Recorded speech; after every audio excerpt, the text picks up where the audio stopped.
Hello दोस्तों, welcome to our YouTube channel @tax Babu. आज का हमारा टॉपिक है कि हम ITR-1 कैसे फाइल करें, हमारा सैलरी का रिटर्न हम खुद से कैसे भर सकते हैं, उसके लिए हमें क्या ध्यान रखना है, कौन-कौन से डॉक्यूमेंट चाहिए होगी, कैसे वो फॉर्म ऑनलाइन फाइल होगा, कौन सी साइट पर फाइल होगा, ये सारे सवालों का जवाब आपको बहुत ही इफेक्टिवली यहाँ पे इस वीडियो में मिलने वाला है। तो अंत तक वीडियो को के साथ जुड़े रहिए और ऐसी इंपॉर्टेंट इन्फॉर्मेशन के लिए हमारे चैनल टैक्स बाबू को सब्सक्राइब कीजिए, ताकि आप ऐसे सिंपल शब्दों में आसान भाषा में वीडियो अपने पास तुरंत ही पा सके। तो चलिए शुरू करते हैं आज का ये वीडियो। सबसे पहले आपको ऑनलाइन इनकम टैक्स की वेबसाइट ई फाइलिंग पर चले जाना है। आपके सामने ऐसा एक डैशबोर्ड खुलेगा। आपको अपने रिटर्न फाइल करने से पहले अपना user ID password income tax की साइट पर बना लेना है। आपको नहीं आता है तो कैसे रजिस्टर करना है, मैं आई बटन में वीडियो डाल दिया है, आप देख लीजिए और फिर यहाँ पे वीडियो पर आके आपका रिटर्न फाइल कीजिए।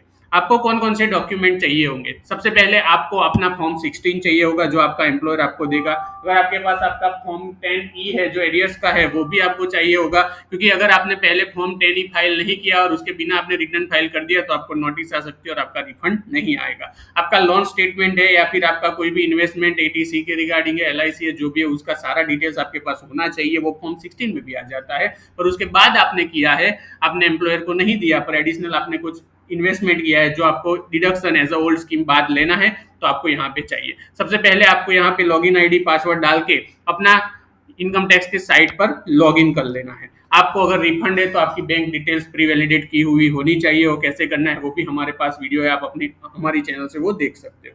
तो हम सबसे पहले लॉगिन करने के बाद आपके सामने इनकम टैक्स की साइट का ऐसा एक टैब खुल जाएगा। आपको फाइल रिटर्न में चले जाना है।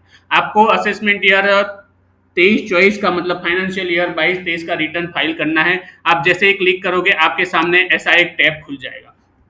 ये टैब खुलने के बाद आपका असेसमेंट ईयर सिलेक्ट कौन सा करना है। अगर आप 22-23 के लिए अपना रिटर्न फाइल कर रहे हो तो आपको लेटेस्ट 23-24 असेसमेंट ईयर सिलेक्ट कर देना है। उसके बाद आपका फाइलिंग टाइप पूछेगा, तो आपको ओरिजिनल रिटर्न, अगर आप पहली बार भर रहे हो तो ओरिजिनल रिटर्न सिलेक्ट कर लेना है। उसके बाद आपको पूछेगा are you audited under 44AB और यू आर पॉलिटिकल पार्टी, उसका जवाब आपको नो में देना है। आपको कौन सा ITR फाइल करना है? फिलहाल गवर्नमेंट ने ITR-1 जो सैलरी के लिए है, ITR-4 जो छोटे उद्योगकारों के लिए। हम ITR-4 कैसे फाइल करना है वो भी नेक्स्ट वीडियो में देखने वाले हैं, तो आप उसके लिए भी जुड़े रहिए। अभी हम ITR-1 जो सैलरी के लिए है उस पर क्लिक करते हैं। आप जैसे ही ITR-1 पर क्लिक करोगे, यहाँ पे कंटिन्यू मोड सिलेक्ट किया है तो आपके सामने एक ऐसा पेज खुलेगा, वेरीफाई और पर्सनल इन्फॉर्मेशन। आपको अपना नाम, PAN number, address detail, mobile number और nature of employment drop down list से सिलेक्ट करने के बाद 139(1) में आपका रिटर्न फाइल करना है। बहुत अच्छे से ध्यान रखिए। उसके बाद आपकी बैंक डिटेल जो प्री वैलिडेट होगी वो यहाँ पे दिखाएगी। अगर आपका नहीं है तो आप माई प्रोफाइल सेक्शन से बैंक डिटेल्स में जाके बैंक डिटेल अपनी डाल के प्री वैलिडेट कर लीजिए।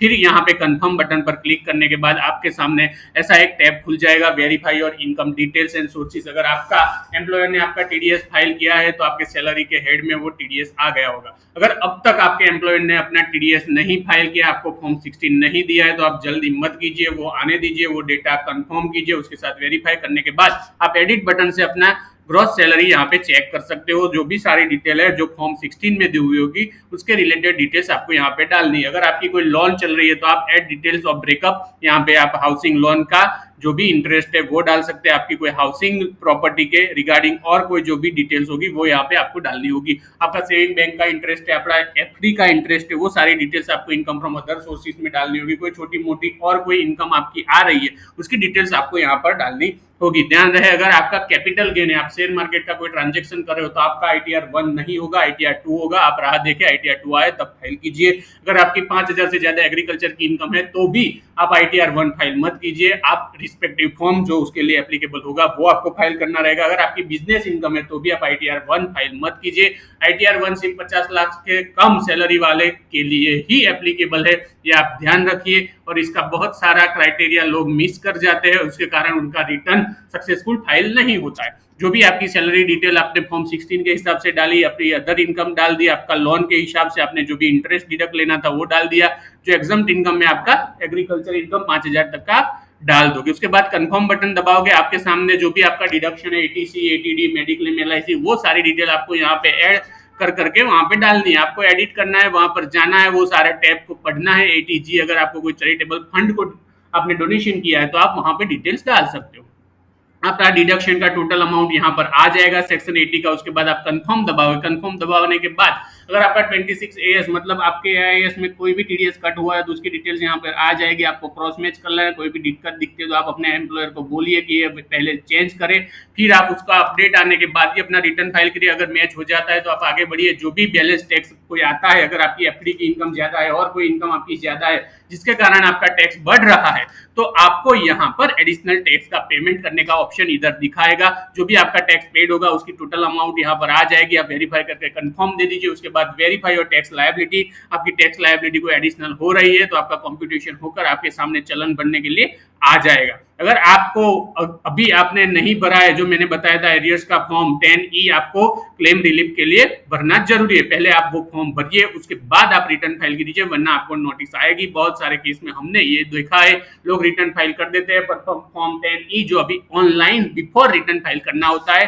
जो एरियर्स के लिए होता है, वो फाइल नहीं करते। अगर कोई लेट फी इंटरेस्ट होगा तो आपको भर देना है। एडवांस में चलन भर के वो बैलेंस अमाउंट भले ही ₹1 क्यों ना हो, टैक्स भरने के बाद आप कंफर्म अमाउंट दबाइए। यहाँ पर आपका ITR सक्सेसफुल सबमिट हो जाएगा। आप फाइल रिटर्न में जाकर भी अपना ITR कैसे फाइल कर सकते हो वो सारी प्रोसेस हमने समझ ली है। अगर आपका ITR फॉर भी सबमिट करना है वो हम नेक्स्ट वीडियो में देखेंगे। Thank you for watching.